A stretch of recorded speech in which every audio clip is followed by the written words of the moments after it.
Everyone, শুধু বরিশাল থেকে এসেছে বাবা মায়ের ভালোবাসা বস্তা ভর্তি। যাই হোক, এখানে আমার বাবার নাম অ্যান্ড ফোন নাম্বার লিখে দিয়েছে। অবশ্যই কিন্তু আমার বাসে করে এসেছে আমাদের এখান থেকে। তো তুমি বের হয়েছে একটা বিস্কিট নাও, এটা তোমার জন্য। কিছু খাবার পাঠাতে পারে না এবার, এই বিস্কিট। আচ্ছা, প্রথমে এখানে আছে কলই শাক, তার ভিতরে আছে কি দেখো, এই যে আমাদের গাছে আরও আছে ভিতরে মনে হয়, এই যে বোম্বাই মরিচ, একদম ছোট্ট ছোট্ট, এগুলোতে খুবই গন্ধ। শেষ হয়ে গিয়েছে তো এই জন্য যা ছিল গাছে সেগুলোই আর কি শেষের দিকেরটা। তো তারপরে আছে কি তেজপাতা,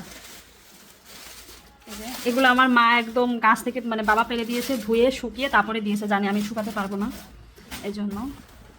তারপরে কি আছে দেখুন, এগুলো সব আমাদের খেতে, শালগম প্রচুর দিয়েছে।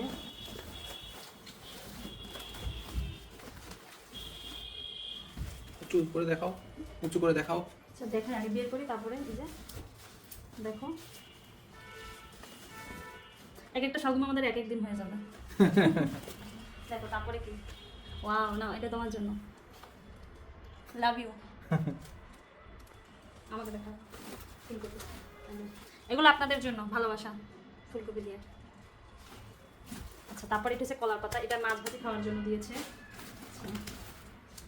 ফুলকপি আছে, মানে 6টা ফুলকপি, শালগম তো অগণিত। তারপরে আছে লাউ শাক, আচ্ছা এটা আমাদের বৌদিদের গাছের, সাথী বৌদির গাছের লাউ শাক।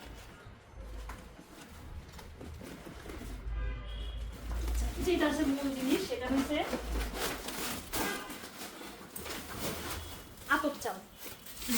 এটা হচ্ছে আমার মা রোদে শুকিয়ে খুব তাদের একদম নতুন ধানের, এটা এই বছরের ধানের নতুন চাল, আতপ চাল। আমি এটা বাড়িতে গিয়েছিলাম আনতে, ভুলে গিয়েছিলাম, ছিল না তখন বেশি অবশ্য। আমার মা বলছে ঠিক আছে তাইলে রোদে তাড়াতাড়ি করে শুকিয়ে ভাঙিয়ে তারপরে পাঠিয়েছে পিঠা খাওয়ার জন্য। মানে এটা তো তোমাদের খেতে, তাই না? নিজেদের চাষে করা। মা ধান মানে ভাতের চাল সিদ্ধ করার আগে আতপ চাল শুকিয়ে নেয়, আতপ চাল, খইয়ের ধান, এগুলো সব আগে শুকিয়ে মানে করে নেয়, রেডি করে রাখে। তারপর হচ্ছে ধান মানে ভাতের ধান, চাল শুকায়। এই যে দেখো, আরও দিতে চাইছিল, এই যে এগুলোই দেখুন, শালগম আছে। আচ্ছা যাই হোক, এতে এগুলোই।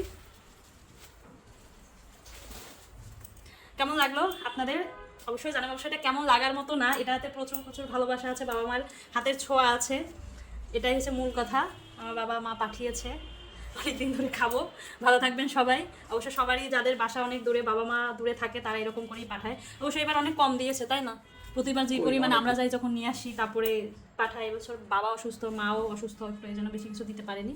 এই তো এটাই। আচ্ছা, সবথেকে ইন্টারেস্টিং বিষয় হচ্ছে আপনারা হয়তো ভাবতে পারেন যে এইগুলো তো ঢাকা শহরে কিনতে পাওয়া যায়, হ্যাঁ, হয়তো 40 টাকা 50 টাকা একটা হয়তো ফুলকপি বা শালগমগুলো আমরা ইচ্ছে করলে কিনতে পারি, বা এই যে ডাঁটার শাক বা এই যে শাকগুলো আছে, হ্যাঁ, এগুলো তো আমরা কিনে খেতে পারি।